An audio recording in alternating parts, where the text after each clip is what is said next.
So here we go. It was time to strike back. The tanks had gone, and as yet the Boche did not appear to have occupied the houses. Lying out there in the rear gardens overlooked from the windows, we were vulnerable indeed. Soon the mortaring would start again. Then we would be safer back in the ruined buildings.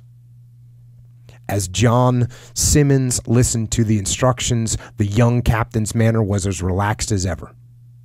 Calm and outwardly self-confident, he somehow managed to give the impression that he was almost enjoying the morning's work.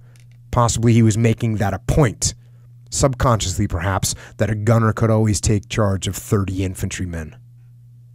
But there were undoubtedly immense reserves of strength hidden behind that cool exterior.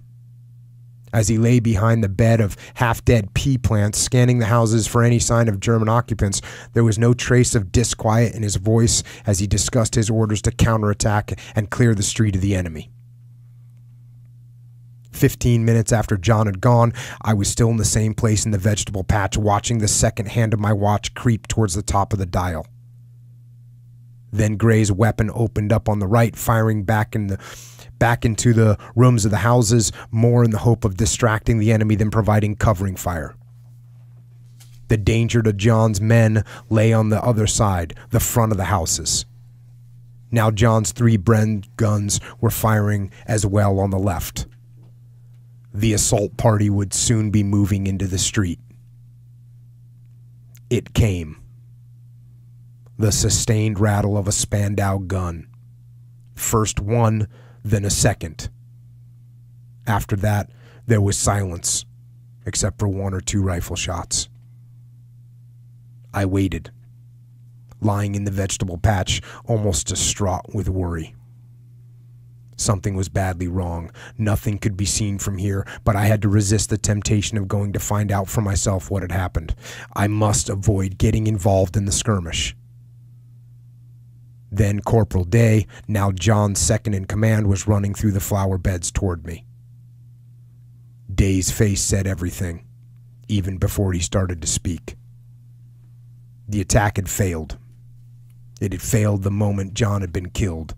Out there in the middle of the street and 10 yards in front of Day and the rest of the assault party, John had died in just the same way as that young German officer this morning. That had finished it. The rest of them, including Day, had turned and run, but in some extraordinary way, no one else had been hit. Day made no attempt to excuse himself, telling the story factually and not trying to put a gloss on the incident. The implication was clear: they had been asked to do too much. So now I had been responsible for killing John as well. It had been so simple. I had issued the orders, and then John had walked out into the middle of that road to be shot down by the machine gun. I should not have done it. The counterattack should never have been attempted. The men were no longer capable of making such an effort.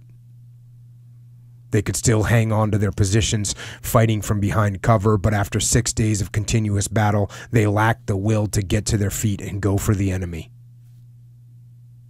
In the woods, it had just been possible to urge them forward in one last surge of willpower, but since then, they'd endured a further 48 hours of death, starvation, thirst, and fatigue.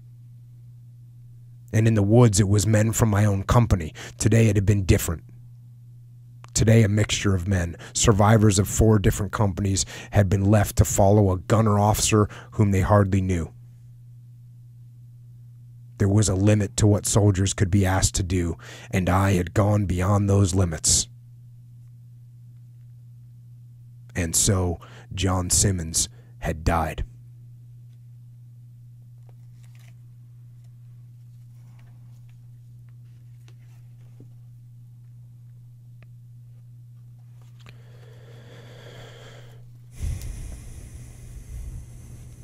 That's the burden of command.